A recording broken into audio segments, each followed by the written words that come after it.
Армысыздар, құрметті көрермен, каналға қош келдіңіздер. Бүгінгі тақырыпта құйрық майдың пайдасы қандай екенін және де ол қазір неге қолданылмай кеткені жайлы айтатын боламыз. Тақырып қызық болса, видеоны соңына дейін қарап, каналға тіркеліп өтіңіздер. Құйрық майдың пайдасы жалпы қандай? Халқымыз ежелден қойдың құйрық майын түрлі мақсатта пайдаланған. Жаңа туған сәбиді майлап, босанған аналарға ішкізген. Алайда, кейінгі кезде құрамында холестерин бар деп құйрық майды қолданушылар азайып кетті. Көпшілігі өсімдік майын тұтынады. Ал медицинада құйрық майдың пайдасы ұшан теңіз екенін білесіз бе? Тұрғындарды дұрыс тамақтануға үйретіп жүрген дәрігер құйрық майдың пайдасы өте көп екенін айтады. Майдың құрамында адам ағзасына қажетті дәрумендер мен минералдар тұнып тұр. Құйрық қанша майлы болса да ас қорыту жүйесіне өте жеңіл сіңіріледі. Майдың құрамында пайдалы амин қышқылдары, В тобының және А, Е, яғни дәрумендердің өте көп түрі бар.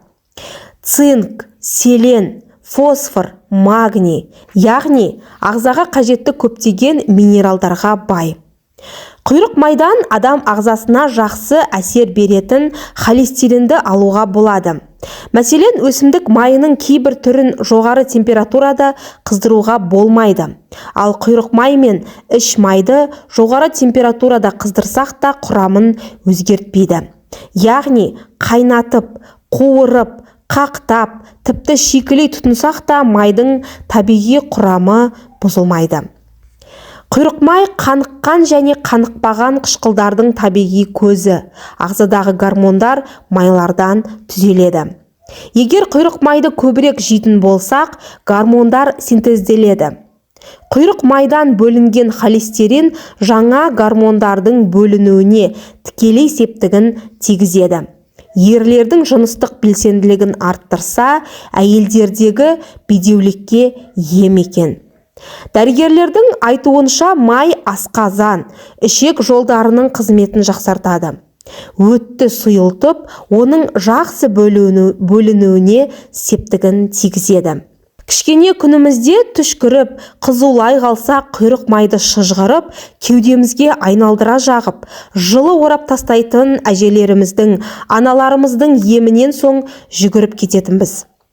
Кешегі ковид кезінде де ауру жұқтырғандардың бірі мен едім.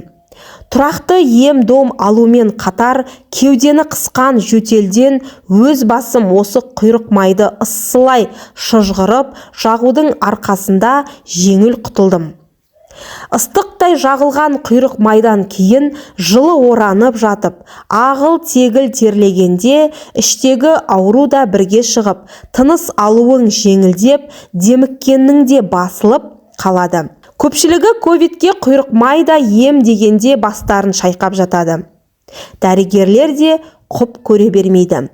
Бірақ оқымаса да ем-домның неше атасын білетін ата-бабамыздың ежелгі емдеу әдістерінің ішінде осы құйрық майға ерекше орын берілуінің өзі көп нәрсені аңғартса керек. Әрі ол тамақтың да дәмін келтіруші. Бабымен тұздалған құйрық май кез келген астың көркі, дәмі де тіл үйіреді, әрі жүрекке де тимейді. Ендеше дәрі-дәрмекке көп ден қоя бергенше ұлттық құндылықтарымыздың, табиғи таза өнімдеріміздің де пайдасын естен шығармайық. Сәби сымбатты болып өседі. Құйрық май баланың жұмсақ балғын терісін жұмсартып, қан айналымын реттейді.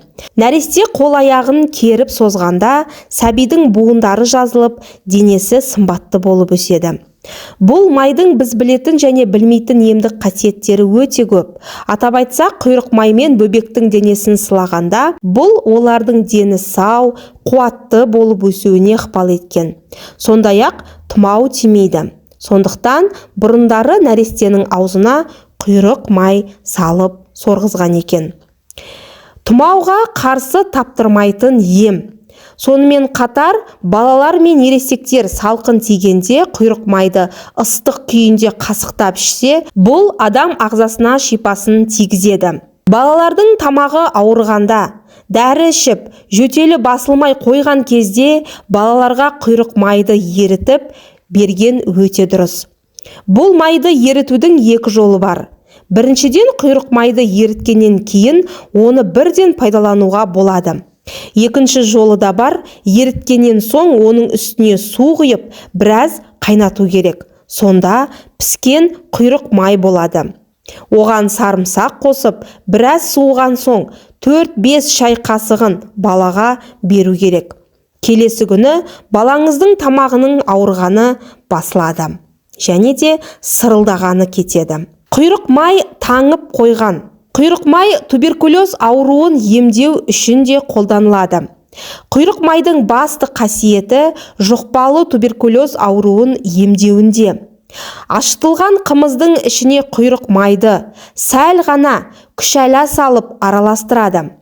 Кейін май қымызға сіңеді де сап-сары қою болады. Оны туберкулез, тыныс жолы ауруларын емдеу үшін ішеді. Қазақ емшілігі дәстүрінде осындай тәжірибе бар. Сондай-ақ қазақ халқы қыстың аязды күнінде бет үсімес үшін құйрық майды жаққан. Қол немесе аяқтың тілінген жеріне құйрық майдың тілімін таңып қойған. Ол жараның тезірек жазылуына септігін тигізеді. Құйрық май құйрық түбінде дөңгеленіп жиналған май. Мұндай май жекелеген қылшық және ұяң жүнді қой тұқымдарында болады. Еділбай қойы, сарат-жын қойы, дегерес қойы, қазақтың ұяң жүнді қойы, алай қойы, гиссар қойы.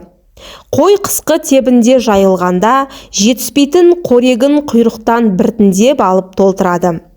Құйрық май Орта Азия мен Қазақстан халықтарының әр түрлі ұлттық тағамдарын дайындағанда пайдаланылады.